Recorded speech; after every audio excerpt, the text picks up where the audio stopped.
আসসালামু আলাইকুম ভাই। ওয়ালাইকুম আসসালাম ওয়া বারাকাতুহু। ভালো আছেন ভাই? এই তো আলহামদুলিল্লাহ। ভাই কুয়েতে কত বছর হয়েছে আসছেন? ভাই বছর তো হয় নাই, হয়েছে 8 মাস। কত টাকা খরচ গেছে? আপনার ভিসার 2250 দিনের মতো খরচ গেছে। তারপর দেশে ভিসার কাজ করাইছি 1,35,000 টাকার মতো খরচ গেছে। টোটাল বাংলা কত টাকা গেছে? সামথিং 11 লাখ। তখন আমি যখন আসছিলাম তখন রেট ছিল 400 টাকা, আর বর্তমানে তো 393 হাফ ডাউন করতেছে আর কি। ওদিন কিছুদিন আগে ছিল 383। আপনি কি বিষয়ে আসছেন? আসছি খাদেম সাইক। আপনি খাদেম সাইক বিষয়ে আসছেন বাংলাদেশে 11 লক্ষ টাকা দিয়ে। হ্যাঁ, এখন এই খাদেম সাইককে আপনি ঘরে ড্রাইভ করার কাজ করেন না বাইরে কাজ করেন? ফ্রি বিষয় যেটা বলে ওটা ফ্রি ভিসা, Free বাইরে visa। বাইরে কাজ করি। আসার পরে কি কুয়েতে কি কি সুযোগ সুবিধা দিচ্ছে আপনাকে? লাইসেন্স বানায় দিছে? লাইসেন্স এখনো বানায় দেয় নাই, বাট টাকা যদি দেই তাহলে বানায় দিব। মানে আপনি নতুন করে আবার টাকা দিলে লাইসেন্স করে দিব? হ্যাঁ। না হয় করে দিব না। না। শুধু খাদেম বিষয়ে আসছেন 11 লক্ষ টাকা দিয়ে। হ্যাঁ, তো এই পর্যন্ত কত টাকা কাজ করছেন? এই পর্যন্ত মানে কত টাকা উঠছে আপনার চালানো উঠছে কত টাকা? আল্লাহর রহমতে 5 লাখের মতো হইব। মাশাআল্লাহ 5 লাখের মতো উঠছে। কি কাজ করেন এখানে? হারেসে চাকরি করি। কিসের? হারেস। হারেস। আচ্ছা আচ্ছা, হারেস চাকরি করেন। তাহলে ভালো। গাড়ি দোন নাকি? গাড়ি মাঝে মাঝে টুকটাক গাড়ি দুইবার বাসায় টুকটাক কাজ করি, বিদেশ আসি তো কাজ করার জন্য। যাক, সমস্যা নেই ভাই। আপনার মতামত কি 11 লক্ষ টাকা দিয়ে গেছে কি বেশি হয়ে যায়নি? বেশি তো হয়েছেই, কারণ অন্যান্য দেশ থেকে যেমন নেপাল, তারপরে ইন্ডিয়া, ওইখান থেকে আসতে গেলে 3 লাখ 4 লাখ টাকা এনাফ। আমাদের পার্শ্ববর্তী দেশ ইন্ডিয়া থেকে আসলে সর্বোচ্চ 1.5 লক্ষ টাকা লাগে। 1.5 লাখ 2 লাখে হয়ে যায়, বেশি হলে 4 লাখ, এর বেশি যায় না। কিন্তু আমাদের 11 লাখ, আমাদের অনেক বেশি চলে যায়। এই এত টাকা মানে বেশি যাওয়ার কারণটা কি আপনি এটার সম্বন্ধে কিছু জানেন? আমার জানা আমাদের দেশে তো আগে শেখ হাসিনা ছিল, তখন শুনছি ঘুষ এই সেই বক্কর মানে চক্কর। বিভিন্ন জায়গায় বিভিন্ন ফায়দা দেওয়া লাগতো।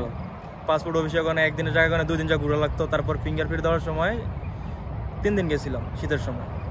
বলে কি সার্ভার নষ্ট, টাকা আসে না, এই নাই সেই নাই, বক্কর চক্কর। আচ্ছা, আরেকটা কথা বললে আপনি যে মানে খাদেম ফ্রি বিষয়ে আছেন, বর্তমানে এই বিষয় তো লোকজনের উপরে প্রচুর সমস্যা চলতেছে। এই যে হ্যাঁ, বর্তমানে তো সমস্যা, যদি কপিল খারাপ হয় তাহলে বতাকা কেয়ার কাইটা দেয়, তারপর ভিসা ক্যান্সেল করে দেয়, শুধু শুধু কেস দিয়ে দেয়। যদি কুয়েতি ভালো হয়, যার নসিব ভালো, তাহলে আর কোনো সমস্যা হয় না। আপনার ক্ষেত্রে কেমন মানে কুয়েতি করে? আমার কুয়েতির সাথে আমি আসার পর একবার খালি ফোনে কথা হয়েছে, এইটুকু। পরের কোনো দেখা হয় নাই, কথা হয় নাই। তো এরকম যদি আপনি কোনো সমস্যার সম্মুখীন হন তখন কি করবেন আপনি? সম্মুখীন হলে ওইটা আল্লাহর উপর। আপনি দেশ থেকে যখন আসছেন তখন কি মানে বুঝতেন যে খাদেম ফ্রি বিষয় বলতে কি হয়, খাদেম বিষয় কি, বাইরে কি, এগুলো বুঝতেন না? এখানে আসার পরে বুঝতে পারছেন? আমি আগে ছিলাম 3.5 বছর সৌদি আরব। আচ্ছা, সৌদি আরবে আচ্ছা। কাজ করে আসছি, ওইখান থেকে একটু অভিজ্ঞতা আছে। আছে। কিন্তু এখানের অভিজ্ঞতা একটু অন্যরকম। যেমন ধরেন না, সব কান্ট্রির তো আর অভিজ্ঞতা এক না, এক দেশের কারণে ডিফারেন্স। আচ্ছা, আপনি সৌদি আরবে কেমন ছিলেন আর কুয়েতের কেমন ছিলেন, এই দুটোটার পার্থক্যটা একটু বুঝাই বলবেন? আমি সৌদি আরবে 3.5 বছর ছিলাম, রেস্টুরেন্টে কাজ করতাম। এমন দিন গেছে 18 ঘন্টা ডিউটি করেছি, 16 ঘন্টা ডিউটি করছি। যখন ঈদ আসছে তখন 20 ঘন্টা 22 ঘন্টা পর্যন্ত ডিউটি করছি। এটা আমার রিয়েল লাইফের কথা, এখানে কোনো মিথ্যার কোনো ইয়া নাই। তারপর 3.5 বছর করার পর দেশে গেলাম ছুটিতে। তারপর পাসপোর্ট জমা দিলাম, ভিসা বের হয়ে পড়লো, কুয়েতে পড়লাম। তাহলে মানে আপনি বেশি দিন ছিলেন না সৌদি আরবে? না, 3.5 বছর ছিল। 3.5 বছর ছিলেন। এখন কুয়েতে সবকিছু মিলে মানে বর্তমানে কিরকম আছেন আপনার সবকিছু মিলে? আমি তো আলহামদুলিল্লাহ আছি, কিন্তু বর্তমানে অনেকজনের কাজ নেই, অনেকজন বসে রয়েছে, কেউ 5 মাস 6 মাস। কারণ আমি আগে তো এক কান্ট্রি ছিলাম, আরব কান্ট্রিতেই, একটু ভাষা জানি, এজন্য ওই সুযোগে আমি কাজটা লাগতে পারছি। যারা নতুন আসতেছে ওদের একটু অন্যরকম হইতেছে, 5 মাস 3 মাস 4 মাস বয়স। আমারই খালাতো ভাই বয়স, যদি খালাতো ভাই। আপনারা যে বিশেষ করে আপনি যে কাজ করেন, আপনারা কেউ সহযোগিতা করছে, আত্মীয় স্বজন কেউ? হ্যাঁ, আপনার যদি যেই কান্ট্রিতে যান, আপনি ইউরোপ যান বা এশিয়া, যে কান্ট্রি যান, আপনার রিলেটিভ থাকতে হইবই, নাইলে তো কাজ কে দিয়ে দিব? মানে আমার সাপোর্ট, আমার মামায় ভিসা নিয়ে আনছে, উনি আমার কাজে লাগাই দিচ্ছে। সমস্যা আমার মামা এখানে। বিশেষ করে আপনার বেশিরভাগ সুবিধাটা পাইতেছেন, আপনি হারেসে ডিউটি করেন, তো এই কারণে হয়তো আপনার সুযোগটা বেশি। কারণ আপনি যে বিষয়টা, ওই বিষয়টা কিন্তু হারেস বিষয় বেশিরভাগ। হারেস বলতে কোনো কথা নেই, হারেস বলতে তো আপনার মনে করেন বাসায় থাকতে হয়। হ্যাঁ, কিন্তু আমি তো মনে করেন সুযোগ বুঝতে তারপর আমি বাইরে বের হই। এখন যদি কুইতে যদি জানতে পারে বা ইয়া করে, আমার দেখুন কি চাকরি থেকে আউট হয়ে যেতে পারে। 100-এর ভিতরে হে একজন সফল, যে মানে খাদেম ফ্রি ভিসা বাইরে কাজ করে সফল একজন সফল মানতে হবে, একজন সফল। কি করেন আপনি?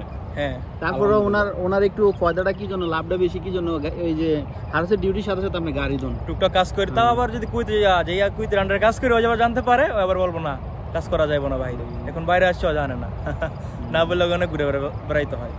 যাক ভাইয়া, ধন্যবাদ আপনারে, অসংখ্য ধন্যবাদ। আপনি কথাগুলো খুব ভালো লাগছে। তো ভালোবাসা অবিরাম, সাফর চাই অল টাইম। আর কোন ধরনের ভিডিও চান ইনশাল্লাহ কমেন্ট করবেন। আর আপনার তো ঠিকানাটা জানা হইলো না, দেশের বাড়ি কোথায়? আমার বাসা হল মুন্সিগঞ্জ। আর কুয়েতের যারা আসতে চায় নতুন, তাদের উদ্দেশ্যে আর কিছু বলবেন? যারা কুয়েতে নতুন আসতে চায় অবশ্যই ওদের কাজ শিখে রাখতে হইব, আর বুঝে শুনে আসতে হইব। কারণ এদেশে কেউ না, বিদেশ বাড়ি কেউ না, আপনার রিলেটিভ থাকতে হইবই। যে বন্ধু বান্ধব ফ্রেন্ড সার্কেল এগুলা মুখে কেউ অন্তর থেকে হইব না। আপনি কাজে লাগবেন তখন আমার বন্ধু বান্ধব ঠিক আপনার কাছে ফিরে আসবো, আমার সাথে ঘুরে যা, তারপর আমার বাসায়। যখন আপনি আসবেন কাজ থাকবে না, তখন আপনার কেউ পাত্তা দিব না, কেউ বন্ধু কাজে আসছি এই সেই বক করছে। যাক ভাই, ভালো লাগছে ভাই। আর সবাই যদি ভালো লাগে তো আমাদের চ্যানেলটা সাবস্ক্রাইব করবেন, পাশে থাকবেন। ভালোবাসা অবিরাম। ওকে, আল্লাহ হাফেজ।